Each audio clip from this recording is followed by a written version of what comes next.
Share screen. There. All right. Good.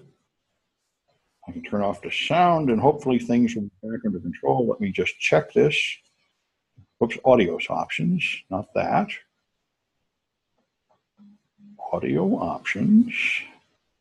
It's still picking me up. It is. All right, good. So hopefully that'll work. And I see that people are coming back. Okay, good. So now we're down to the chapter in the book. And this is chapter 2 of stream ciphers. So there's some kind of legal nonsense. All right.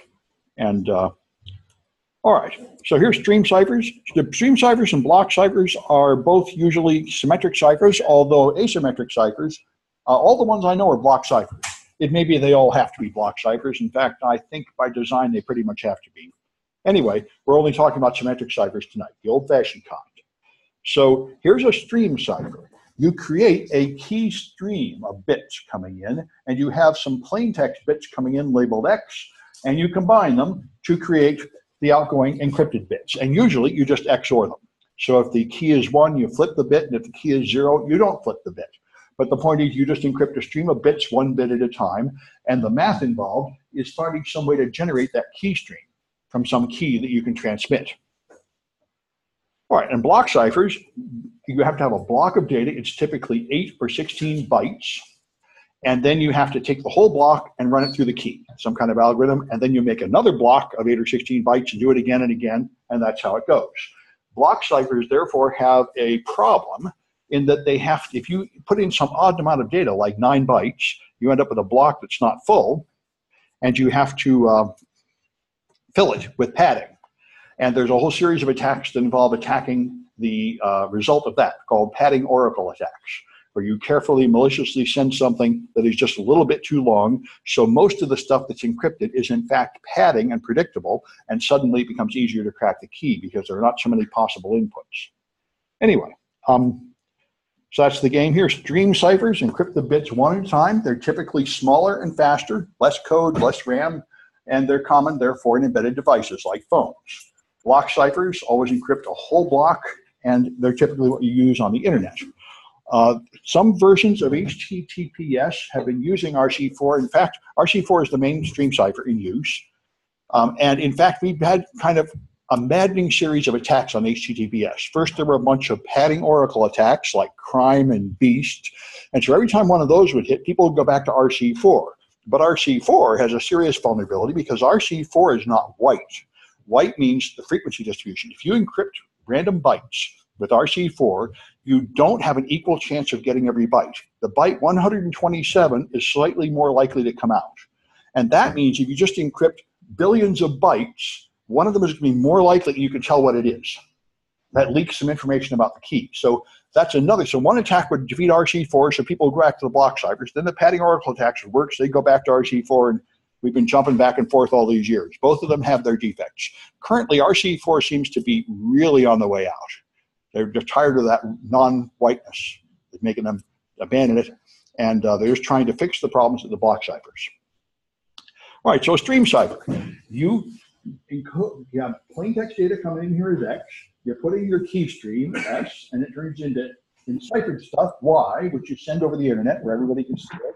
And only the recipient, presumably, is able to reproduce the key stream to undo. And that means they have to have the secret key and know the algorithm to deduce the key stream from the key. So again, you have an E function and a Y function. You typically XOR the key with the data, and your book, for some reason, likes to express XOR as addition mod 2, which it is. We'll talk more about it later, but XOR just means that the 2 bits are the same, the result is 0, and if the 2 bits are different, the result is 1. All right, so there are 2 kinds of stream ciphers. The simplest kind is asynchronous, or synchronous, where you just use the same key, the key against the income data, and that's all there is. But you can put in feedback, so the output of the encryption is used to affect the encryption of later parts of the stream. That's a kind of feedback. This is in block cipher DES and AES stuff called things like cipher feedback mode and cipher block chaining. And you can do it in stream ciphers also. And it, of course, makes it a little harder to predict. Output is actually used to change the input. And that's the thing. So an asynchronous stream cipher uses both key stream and the key stream depends on the ciphertext. And in a synchronous stream cipher, the key stream does not depend on the ciphertext. Yeah. So does the feedback happen there periodically or every bit or what? You could do it different ways. I've only seen it used for block ciphers, and there you make it every block. The output of one block is used to add to the next block, but I guess you'd have to do it every so many bits or something. I haven't seen an exact specific example how you do it with a stream cipher. All right, and so here's a modulo 2 addition, which is equal to XOR. This is what you call the truth table. So if you have 0 XOR 0, it's 0. If you have 0 XOR 1 or 1 XOR 0, it's 1. If you have 1 XOR 1, it's 0. Another way to look at it is the not equal function. Is 0 not equal to 0? That's false. 1, 0 not equal to 1, that's true. There are many ways to look at this thing, but that's exclusive OR. This is important. Exclusive OR does not destroy information. If you were to do a normal OR, then 0 or 0 would be 0, 0 or 1 would be 1, and 1 or 1 would be 1. So there'd be 3 1s and 1 0 in the output. So if you took a group of bytes, of bits that were half 1s and half 0s and ran them through normal OR, they would now be 3/4 1s and only 1/4 0. And that destroys information. That's a lower entropy solution. There is no way to ever go back from that. That's not encryption. That's more like hashing, where you have done something that can't be reversed. In order to have encryption that can be reversed, you must have this property that things that come in half 1 and half 0 come out still half 1 and half 0. Otherwise, you would lose information. All right, and so here's a comparison of the actual throughput of common algorithms. The RC4 is by far the fastest, 211 megabits per second.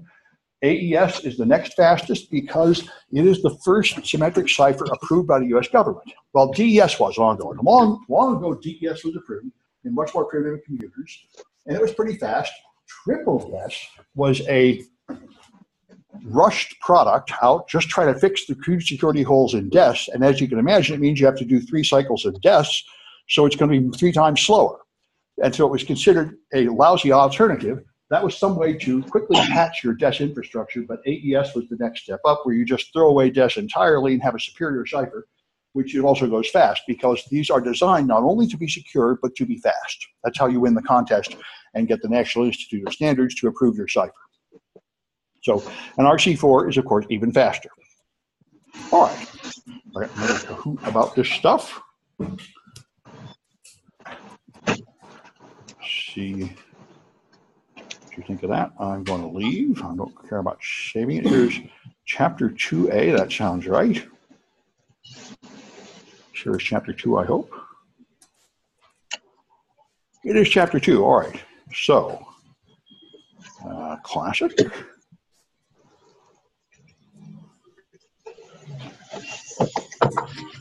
Okay, 295.011.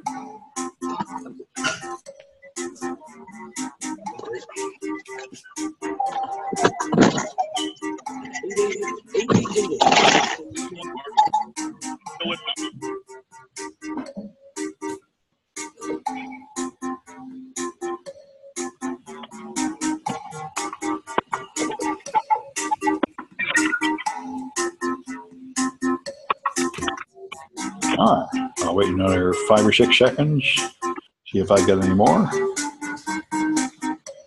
All right, looks like that's it.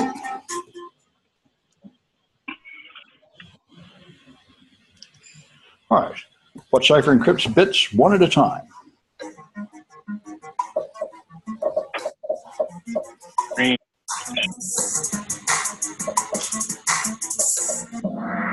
All right, that's stream.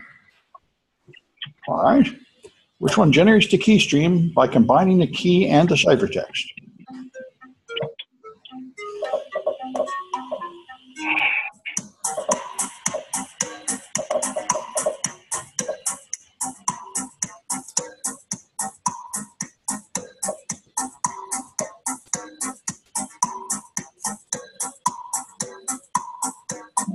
All right, that's asynchronous. Good. All right. Which of these is a stream cipher?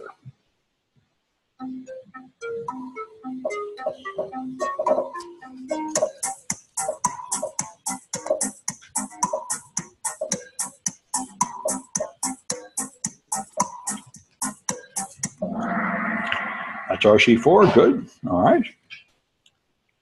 Which keys is the slowest? All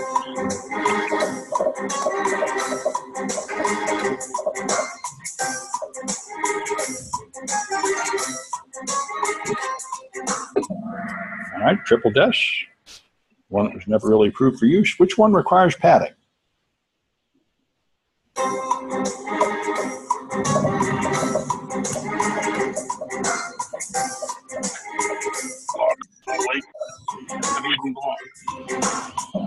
All right, that's block ciphers. You have to fill the block. All right, which one is currently recommended by NIST, the National Institute of Standards?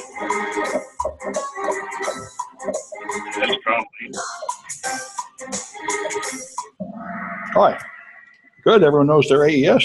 Good. All right. So, Ziggy, Eli, and Equifax. Good. All right. All right. So, carry on here. We still have time. We're on track. Okay. So another issue is random number generators. This turned out to be a huge problem. About 4 years ago, some Canadian researchers tested the internet, and they downloaded all the public keys for all the HTTPS certificates, and they found that 1 in 1,000 of them used identical private keys and public keys. I mean, identical public keys. And they tried to figure out why that happened, and there was a lot of argument about why that happened, and the ultimate conclusion, as far as anybody reached one, was this was because of defective random number generators. You buy a bunch of firewalls, you turn on the firewall, and it's got a VPN or something else that needs a key, and this takes exactly the same number of microseconds to power up, and the same number of microseconds to calculate the key, and if you have the same hardware and the same software, there's a very high chance that it will create the same key, because you don't have any real source of entropy. Entropy is real disorder, and typically the only way to get it is to ask the user to move the mouse or something. Now that's why the latest, I think the i7 processor, one of the latest ones, actually has a hardware random number generator in the processor. The way you make a supposedly ideal random, well, this is what's commonly used. There probably are some defects in this too, but you take a resistor and you put a constant voltage on a resistor, the current flowing through it actually varies because the atoms move. And sometimes the electrons bounce off more atoms going through, and sometimes they don't, generating some heat. So the current fluctuates, and you magnify that fluctuation, and that gives you supposedly random bits. And they've got one of those in the current processor, but there are some people that are so angry at the government that they refuse to use it on the grounds that the government probably booby-trapped it, because there is strong evidence that the NSA did, in fact, poison random number generators used by cryptography a few times. Where you think you have random numbers, but the NSA can predict them, because they tell you to use certain constants, and it turns out that if you know a secret constant used to create those constants, you can predict the random numbers. And the Snowden leaks and other leaks make it pretty clear that the NSA really did that, and they really can read a lot of supposedly random HTTPS traffic. So it is actually super important to have random numbers, and it is actually very hard to create them with computers that don't have anything random in them.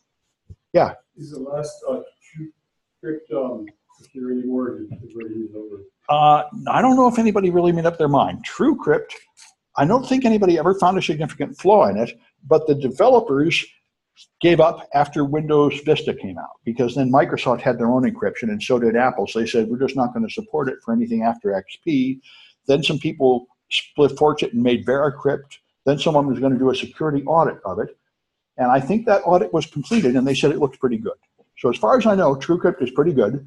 But this is actually a super important issue. Nothing is ever proven to be secure. All you have is evidence. Like, you know, you vote for a presidential candidate, how do you know you can trust them? There's no perfect trust. There's no perfect way to know. You just have various people tell you whether you trust them until you feel like you've got enough evidence. When things are not secure, you can prove it by having an attack and the attack works. But you never can prove that that's not going to happen. Anyway, so there's the different kinds of random number generators that are out there. True ones, pseudo-randoms, and cryptographically secure random number generators. A true random number generator is the mathematical theoretical abstraction. The idea here is if you flip a coin or roll dice and the dice or the coin aren't loaded, you will get really random events. That's what we all imagine at Vegas and everything else. I remember ever since I was a little kid, I looked at those dice and I said, you know, you cut 6 holes off of one side and only 1 hole off the other side, and I bet it's not exactly equal. But anyway, in practice, they seem pretty good. So, but you never can tell. What are you going to do? Here's Hilbert's random number generator. It gives you 9 6 times. That's not impossible. How do you tell if it's really random or not? It's actually very difficult. So what you actually get on computers is typically pseudo-random numbers, where you start with a seed value, which you might seed from something like a clock, to try to get some number to start with that at least varies to some extent, and then you run it through some mathematical process. And one of the simplest mathematical processes is to just keep adding a large number and only take the low-ordered bits as it wraps around. And those will jump around a lot and appear to be random. So somehow you have a function, and you take the seed, run it through the function to get the first number, and then you take the output and run it through again to get the next number, the next number, the next number. You just keep running the same function over and over and over again, and the results are random, or you hope they're random. This is how most random number generators work. Yeah? Typically, alpha speed has good statistical properties in the last sentence. Most PRDs have bad cryptographic properties. Yes. So they have good statistical properties in that they are white. They have an equal chance of creating every byte. But they typically have they're typically predictable. In fact, pseudo-random numbers are sort of by definition predictable. If you know the seed, you can predict them all. That's why they're good for things like the Google Authenticator, right? Because Google says what you have to put in this magic number, and it's calculated on your phone. It's not transmitted to your phone because they're seeded from the same value. Same thing's true of those RSA tokens. That's not, it looks random, but it's in fact predictable. Sorry, that prediction is the main property that's failing about pseudo-random generators. Yeah. Lower thing over there, XOR. Where's lower? Oh, this thing here? Last line. Oh, this plus there? That's just addition. But you take a mod of 2 to the 31. It's true addition. It's true addition. Yeah. That's right. It's addition. It's not XOR. So you add this constant. This is a linear congruential random number generator. You take the seed, you add it to this constant times the seed, and then you take add something, so you keep only 32 bits. And that means maybe only lower 31 bits. But anyway, the point here is this is just a straight line, but you're only keeping the insignificant bits, so they'll jump around in an apparently random way. That's a common kind of random number generator in computers. And it's good enough for games and for a lot of purposes, but it's really not good enough for cryptography, because if someone can find out the seed, they can reproduce the numbers in the pattern. If they find, and that means they can predict your random numbers. Yeah. So, with statistical properties, it's like an instance of one for every one-third type stuff. Yes, they have. It's equally distributed across all the numbers. So if you do, that's one test of a random number. Try a million times and see if there's an equal number of all the options. And that property it has. But it does not have good cryptographic properties. And that's why you have to talk about what you're doing. There are a lot of cases in which you use random numbers for something other than cryptography, like to make motions in games or to do statistical analysis. Like there are ways to calculate pi that use a random number. You drop an arrow, you drop a unit needle on a circle and see how many times it crosses, and that can eventually give you the calculation of pi. So, I mean, there are uses of random numbers in mathematics for which this kind of random number might be good enough, but not for cryptography. And so here's this linear congruential generator. It's really... Why do they go in there? You can't get out that way. The C plus B, then modulus something. So it's really just increasing by a certain amount every time. It's linearly, the output is linearly related to the input. And it may be random, but in fact it's totally predictable because it's linear. So if anybody gets 2 sequential numbers, they can graph them and draw the line and predict all the rest. That's what they call bad cryptographic properties. Yeah. So, it's linear, but it's got 2 unknowns. It does, but if you get 2 values, you then have 2 measurements, and that's enough to determine both of the unknowns. That's why you can get, all you need to do is find 2 values, and you can predict all the rest. So it's, because you take whatever the gap is between them, and you add it to the next one, the next one, the next one. All right. So what you need is a cryptographically secure pseudo-random Well, number. it's like a storm, so. No, This is a now mathematical problem, not a because of the What storm. you need What, is track that further down you and can messed up? measure a series of random numbers I cannot use them to predict the You next. got to turn around with it? That's what Yeah. dice said, right? This is the famous this gambling line? fallacy. This is what led to a lot of people This going is the broke. line? You Oh. roll the roulette wheel. It's Huh. red. Yeah, no, You put all your money on black. It's got to So turn black. next train to go down further. Exactly. Everybody had That's to get off. the gambler's fallacy. Yeah. Luck comes from So it faulted out just right here. proper random number generator doesn't have any Here, memory. why would that not be It's getting protected from the rain? exactly the same after a black or after 100 reds. Every time it's just, Technical. and that's what I want you. You can have any series of measurements, and it doesn't. And it had like about the next one. a 2-minute downpour. And that's what you need for cryptography. When Ken, before I got home, The typical Ken did cryptographic like attack, like the crime attack or the beat 5 attack, seconds before. you're able to That's all feed the voice data, on the ground. and the cryptography Just a little while ago. will encrypt it and send it back to you. That's what HTTPS I does. was wondering, I Send went out outside your- to watch it. sends back. I was watching this on So I the can computer. pump out And then, information. And the question is, can I do that enough? a couple drops. and I then went encrypt inside somebody the else's data patio. from my I data? started pouring. What? And if you have this property, it won't work. No amount of measurements will ever let you predict the next one. So that's what we want. How does Excel do a seed? How does I had Excel? a game playing on when I It's a very good question. And the question is, how does Excel get its seed? I don't know the answer, but I expect it to be something pretty terrible. Because Excel was never designed for this kind of stuff, and Excel has had quite a few famous bugs. Like, Office 2000, if you turn on the encryption of your document, all versions of Office 2000 would just encrypt it with no randomness at all. So if you encrypted 2 documents with the same password, you could just XOR them, and a whole bunch of it would turn into plain text. So Microsoft, at least back in the early war, fresh rain. Microsoft was very uninformed about cryptography and very lazy about implementing it. Like all security measures, they officially didn't care. But the modern version is paying a lot more attention. So maybe they're doing something better now, but I don't think anybody Cleaner, a little bit cleaner than after rain to be able to do this kind of work. And I know random number generators in C and Python and Perl and Bash And when I all was a kid, are very in, good. And if you do capture the flag competitions like the one coming up this weekend, there's always a bunch of ones where you have to crack them by guessing the random number. One very common thing Unix systems do is they just take the Unix epoch, which is the number of seconds since January 1, 1970, and use that as the seed. So if you get any kind of information about what date this happened on, you can just try all the seconds in that day, and one of them will get you in. That's the time we went to McKinley Park. It's a fairly common arrangement. No seconds though. So And there was grizzly bears. Well, not that hard to question how many rounds you get. If you have some scrambled text, if you have some ciphertext, you can probably do a billion guesses. Wi-Fi You can pause certainly and do a billion guesses. So it's an issue. Yeah. So, does this type of random number generator deal solely with whole numbers, or can it use floating point? That's a very good question. All the random number generators I've ever seen produce integers. You could, of course, turn them into floating point in computers because computers only have so many bits of precision anyway. So there really is no fundamental difference between integers and floating point in computers. It's just more bytes. But all the ones I've seen are defined in terms of integers. Anyway, so we always got to mention the perfect crypto system. The Onetime Pad has been around for centuries. This is the unconditionally secure crypto system. Even if you have an infinite amount of computational resources, you can never crack this because you have a pad that is bigger than the whole message. So you have a random pad of, say, 1s and 0s that is a megabyte, and you encrypt a message that is less than a megabyte, and you never reuse any part of the pad. So this means the output is truly random. There is no mathematical connection. And if you just try guessing all the possible keys, you will generate all possible sequences of letters. So you'll never even know when you find the right message. You'll find every possible message as you try to get in. No one has ever found any way around this.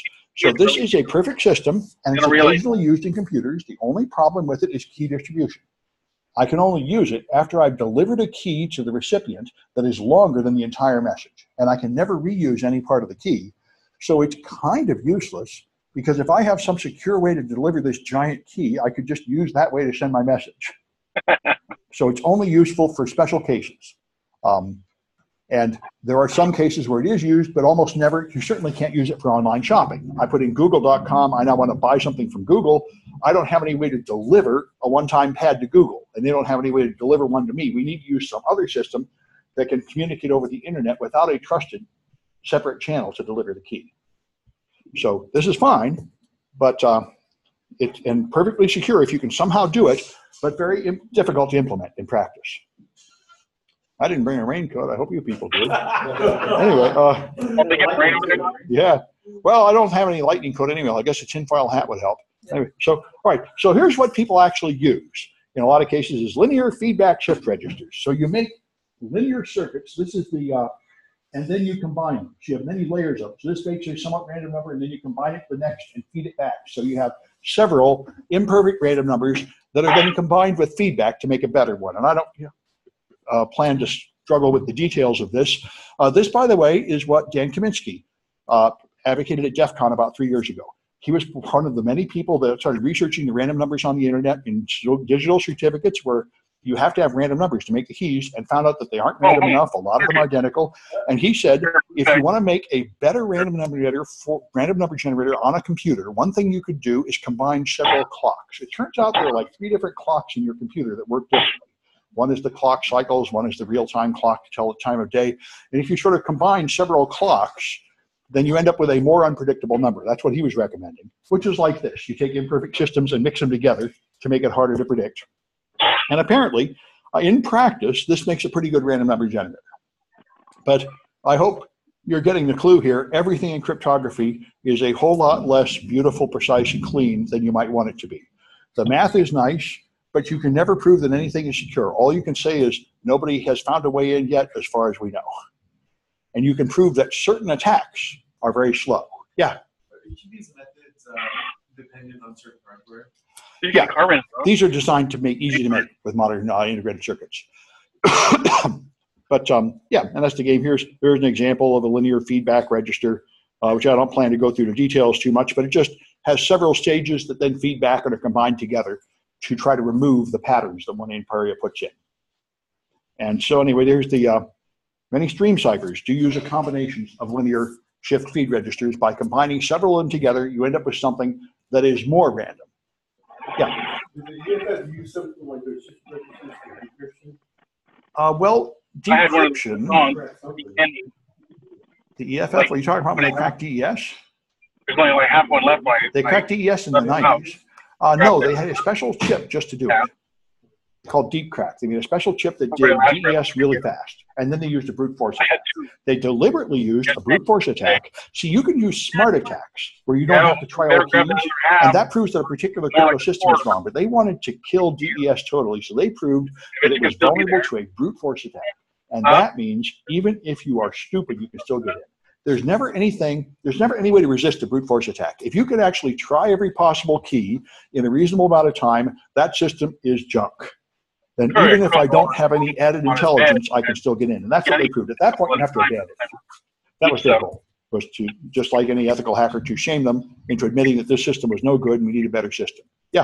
Wasn't there some bug found in the Debian Oh, yes. Yes. No, I'm glad you brought this up. The Debian flaw.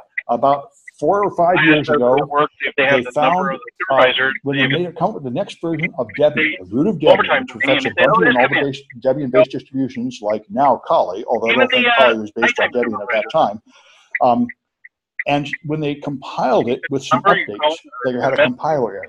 And so in order to get rid of the compiler error, the developer commented out one line that was making the problem, and that was the line that seeded the random number generator.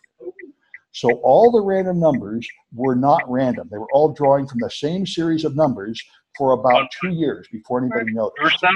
So every certificate created on any Debian Linux-based system for I think it was 6 months or 2 years was drawing from the same small pool of random number generators, and so it could easily be cracked. So many. So you have to finish one or you have to start on one? as far as I know, I don't know any big cases where people actually got busted for it. I think they managed to find most of them and replace them.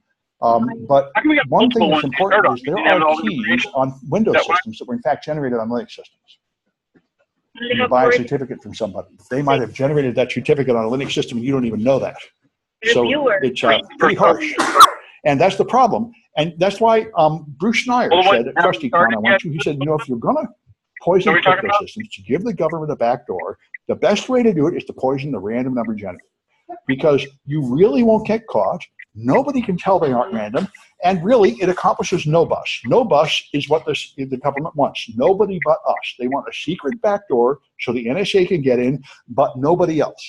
And if you have the magic code to predict the random numbers, and it is so difficult to find that nobody can deduce it from the pattern, that's a pretty good way to do it. And that's what the NSA has done several times. But a lot of people would rather they didn't even do that. And there's one way around that, just have this endless battle between the people that the manufacturer gets that want law enforcement to work better and the people that want to have more privacy. Anyway. I want to even So have that. Tritium is another example of one he made, a simple stream cipher, and it's just got 3 nonlinear shift registers, and the end result is it's relatively random to create it here. I don't plan to worry about the details of it. Why you timed it that close? But he has his version of it. So that's again, a single linear feedback shift register is no good because you can predict it from any 2 measurements. So something more complicated is required, and combining several of them together with feedback is what's in practice used to create something that seems to be random enough. All right, and I'll do another Kahoot, but I think I'll give you a break first. Let's pick up at 5 after 7, give you a 10-minute break. Oh, they're going to stop the I need recording. to restart the Zoom anyway. I think the Hawaiian dress people in Hawaii. All right, well, I'd like to stop the Zoom, but I can't figure out how. Oh, it's down here. Okay. Everything's more expensive. They got cost for everything.